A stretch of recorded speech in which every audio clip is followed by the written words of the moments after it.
आता है। एनिमे इतनी मज़ेदार क्यों है? सबसे पहला पॉइंट, एनिमे जो है अपने माइंड गेम के ऊपर रिलाई करता है compare to ability. I mean सबकी जो एबिलिटी है वो मतलब किस तरीके से यूज़ होती है एंड सबको एक अलग तरीके की एबिलिटी मिलती है। अब मैं इसके ना हमारे एक मेन कैरेक्टर को ले लेता हूँ, फिर उसकी एबिलिटी क्या है जिसके कारण एनिमे इंटरेस्टिंग बन जाती है। तो अकीरा की एबिलिटी ये है कि सामने वाला जो इमेजिन करेगा ना वो उसका वेपन बन जाएगा।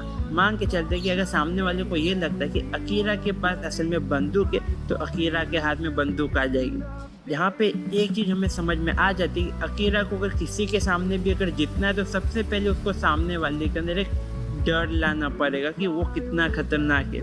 एंड इसी तरह वो बाकी के जितने भी गेम है वो इसी तरीके से जीत पाता है। एंड यहाँ पे गेम होता है कि वो किस तरीके से अपना वो दिमाग लगाता है। एंड इसी तरह कुछ और भी कैरेक्टर्स हो गए हैं, सबकी एबिलिटी अलग है। किसी के पास फिजिकल ज़्यादा पावर हो गया है, किसी के पास आई मीन इल्यूजन टाइप की भी पावर तो होती है, कोई किसी की पावर कॉपी भी कर सकते हो। एंड वो बहुत लंबी लिस्ट बनेगी। तो ये एक था पहला रीज़न कि यहाँ पे माइंड गेम बहुत हो गया। एंड यहाँ पे माइंड गेम से मेरा मतलब है अकीरा का माइंड गेम, बिल्कुल से। अगर मैं यहाँ पे कह रहा हूँ ना माइंड गेम तो मैं यहाँ पे अकीरा की बात, क्योंकि अकीरा ही जो है सबसे ज़्यादा अपना माइंड गेम यूज़ करेगा। अकीरा अपनी पावर को किस तरीके से यूज़ करता है वो एक बार देखने लायक होगा।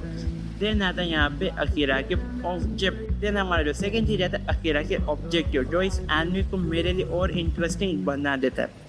बाकी एनिमे शोज़ के अंदर होता है क्या कि जो मेन कैरेक्टर है वो इमोशनली टच हो जाता है बाकी कैरेक्टर्स, मतलब पहले से टच होने का मेरा मतलब है कि वो शुरू से एक अच्छा और एक नाइस गाय बनता है। बट अकीरा का ऐसा सीन बिल्कुल नहीं।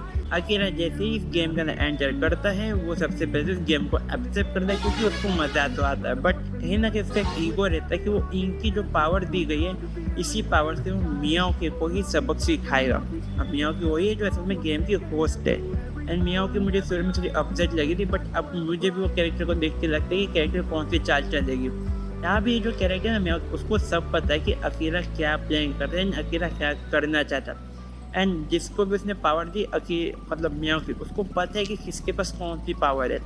तो ये चीज़ देखने में मज़ा आएगा कि आगे जाके इनकी मतलब लड़ाई होगी तो कैसे होगी। बट हाँ, सीज़न 1 में तो बिल्कुल नहीं होने वाली। अब ये यहाँ पे जो शो होता है ना कि अकीरा के अंदर वो एक ईगो जो रहता है कि हाँ मुझे मियाओकी को हराना है, उसके आगे की मैं।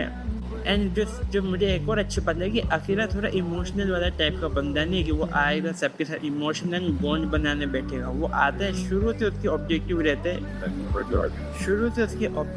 हैं कि उसको गेम खेलने है, उसको प्लान बनाना है। एंड वहाँ पे जाके उसको सिर्फ अगले प्रोग्राम आई मीन उसको सिर्फ नेक्स्ट राउंड के अंदर बढ़ते रहना है। एंड यही चीज़ मुझे अकीरा के बारे में अच्छी बताती है। बट हाँ, एपिसोड के अंदर आता था एंड वो दो तीन जंग के साथ इसके कुछ इमोशनल बॉन्ड बन जाते हैं। बट हाँ, यही कारण है कि मुझे इस एनिमे के लिए मज़ा आता है शो के अंदर। हर एक एपिसोड में ट्विस्ट टर्न हो गए, कोई भी एपिसोड इनका सिंपल नहीं जाता। कॉमेडी थोड़ी बहुत है, उतनी ज़्यादा नहीं है, तो मैं फ्री में मिल जाएगी मुझसे इंडिया के अंदर। वो भी मैंने इसको जैपनीज सबटाइटल के साथ देखा है। यहाँ पे अगर मैं एनिमे के कुछ नेगेटिव पॉइंट्स की बात करूँ तो नेगेटिव पॉइंट्स ये था कि बीच में मुझे शुरू में कुछ चीज़ें अपडेट लगी थी जो एक टिपिकल एनिमे के अंदर होती है, जैसे मियाओकी का बोलने का तरीका। बट हाँ, बाद में वो चीज़ मुझे थोड़ी अब सूटेबल लग रही है कि कैरेक्टर मतलब है पावरफुल, इसलिए उसको किसी से डर नहीं लगता। यहाँ पे 12वें एपिसोड को क्लिफ हैंगर पे जाके ख़त्म किया गया है। सेकेंड सीजन की अब तक कोई अनाउंसमेंट तक नहीं आई है।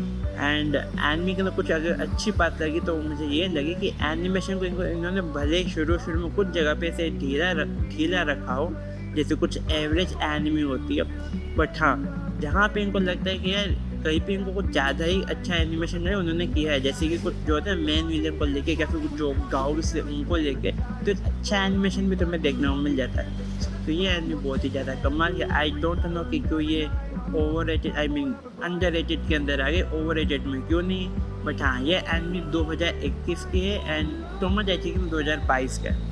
मैं भी हो सकता है कि टोमोदाची गेम तो गाना अच्छा था इसलिए वो शायद चल गया हो या फिर मार्केटिंग की हो।